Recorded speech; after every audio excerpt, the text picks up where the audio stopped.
31. A morte está oculta no nascimento.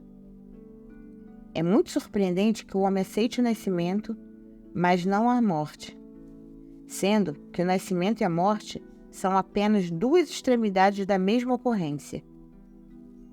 A morte no nascimento, afinal, não é o nascimento apenas o início da morte?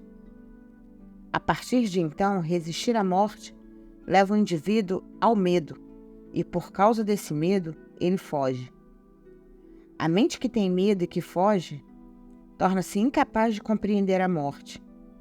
Mas, por mais que você possa correr, é impossível correr para longe da morte, porque ela está presente desde o nascimento. Não é possível fugir da morte.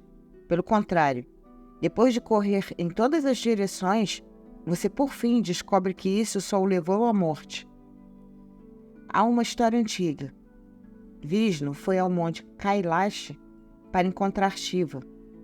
Ele foi voando para lá, montado em seu Garuda, o rei de todos os seres emplumados. Depois que Vishnu desmontou, Garuda esperou por ele no portão.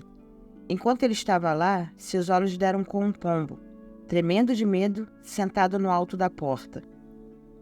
Ele perguntou do que a ave tinha medo. O pombo começou a se lamentar, dizendo: "Há pouco, o deus da morte entrou em seu palácio. Ao me ver, ele vacilou, olhou para mim com surpresa e então, com um sorriso, seguiu em frente. Seu sorriso misterioso não é nada a não ser uma indicação segura da minha morte. Meu fim está próximo." E o pombo começou a piar ainda mais alto. Garuda respondeu: "Você está com tanto medo sem necessidade. Você ainda é jovem e, portanto, não há possibilidade de que morra por causa de alguma doença. E, se teme algum inimigo, venha e sente-se nas minhas costas. Num instante vou levá-lo para o Monte Lokaloka, que fica a milhares de quilômetros de distância daqui. Não haverá chance de encontrar algum dos seus inimigos ali." Ao ouvir essa solução, o pombo sentiu-se melhor e, no instante, Garuda o levou à colina solitária, onde ele podia viver longe de qualquer inimigo. Mas assim que Garuda voltou, ele encontrou o deus da morte saído pelo portão. Garuda sorriu e disse: "Senhor, aquele pombo não está mais aqui. Ele está vivendo sem medo no monte Lokaloka, que fica a milhares de quilômetros de distância. Acabei de deixá-lo lá." Ao ouvir isso, o deus da morte riu alto e disse: "Então foi você que finalmente o levou para lá?" Só fiquei surpreso e me perguntei como ele tinha chegado ali, pois encontrou a morte alguns instantes depois de chegar lá. 32. A pessoa que decide renunciar a tudo, não renuncia a nada. Um jovem veio até mim. Estava pronto para renunciar ao mundo e, logo que concluísse todos os preparativos necessários, deveria ser um sannyasi. Ele estava muito feliz porque seus preparativos estavam quase concluídos. Quando ouvi o que ele tinha a dizer, comecei a rir e disse a ele: "Ouvi sobre os seus preparativos para sair pelo mundo. Como é essa preparação para a renúncia? É necessário fazer preparativos e até planejar a renúncia? É necessário fazer preparativos e planejar até a renúncia? E essa renúncia, que é tão bem planejada, alguma vez será uma renúncia de fato? Não será uma extensão da mente mundana? O mundo e a renúncia não podem coexistir na mesma mente. A mente mundana nunca pode ser uma mente de renúncia. A mudança do mundo para a renúncia não pode ocorrer sem uma revolução profunda na mente. Essa revolução é a própria renúncia. Sannyas não é nem uma mudança de roupas, nem uma mudança de nome, nem uma mudança de casa. É uma mudança de perspectiva. É uma mudança total da mente, do eu. Para essa revolução, os mesmos processos que são bem-sucedidos no mundo não funcionam. A aritmética do mundo é não só inútil, mas até um obstáculo para essa revolução.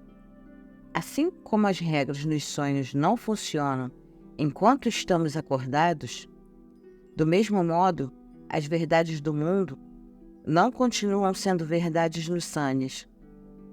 Afinal de contas, sonhos é o despertar do mundo dos sonhos. Então, me detive e olhei para o jovem. Ele parecia abalado. Talvez eu o tivesse feito interromper os preparativos e depois ele viesse me procurar com outras expectativas. Mas, sem dizer nada, começou a se afastar. Então eu disse: ouça mais uma história. Havia um santo chamado Ajar Caiuã. Um homem o procurou à meia-noite e disse: abençoado, fiz um voto de que desistirei de todos os prazeres deste mundo mortal. Resolvi romper todos os laços com este mundo.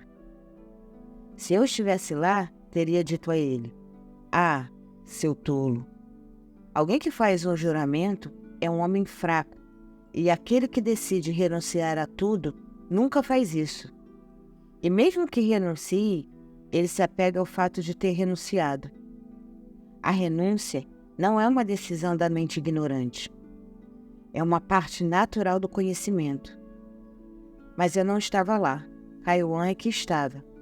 E ele disse a essa pessoa: você pensou corretamente. O homem ficou satisfeito e partiu. Ele voltou depois de alguns dias e disse: no momento, estou preparando um colchão e minhas roupas.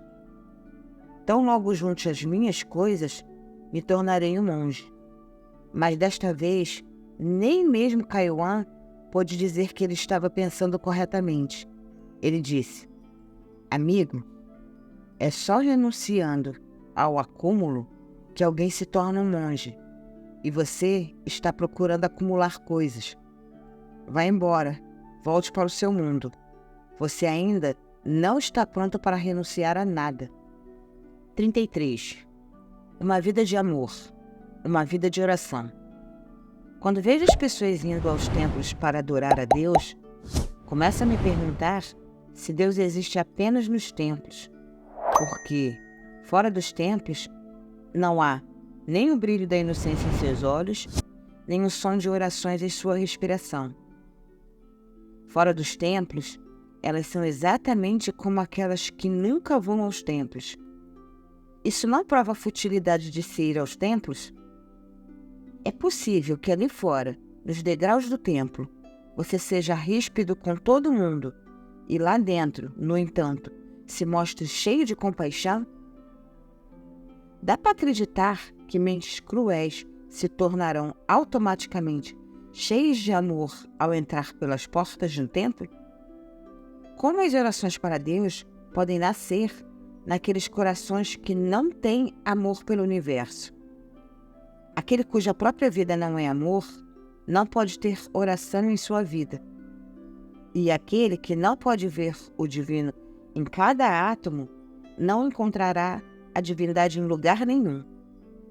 Aconteceu à noite. Um viajante desconhecido chegou ao templo de Meca, muito cansado, e foi dormir. Encontrando seus pés nada piedosos de frente para a sagrada pedra de Caba. Os sacerdotes perderam as estribeiras. Arrancaram o homem do seu sono e disseram: que pecado você cometeu? Mas que temeridade insultar a pedra sagrada do templo dessa maneira. Isso é modo de dormir? Certamente, só um ateu poderia apontar os pés para o templo de Deus. Mesmo depois de ter observado a atitude de raiva dos sacerdotes e ouvido suas palavras insultuosas e ríspidas, o viajante começou a rir e disse: tudo bem, colocarei meus pés onde Deus não exista. Por favor, peço por gentileza que coloquem meus pés nessa direção. No meu modo de ver, O templo dele está em todos os lados e em todas as direções. Esse estranho viajante era Nanak. Como é verdadeira a resposta dele. Deus não existe em todos os lugares? Mas eu quero perguntar a vocês se ele também não existe sobre os seus pés. Ele está ali. O que mais existe, exceto ele? Existência? Ele é toda a existência. Mas os olhos que o veem apenas em templos, estátuas e rios sagrados, muitas vezes ficam atordoados quando o veem em toda a sua plenitude.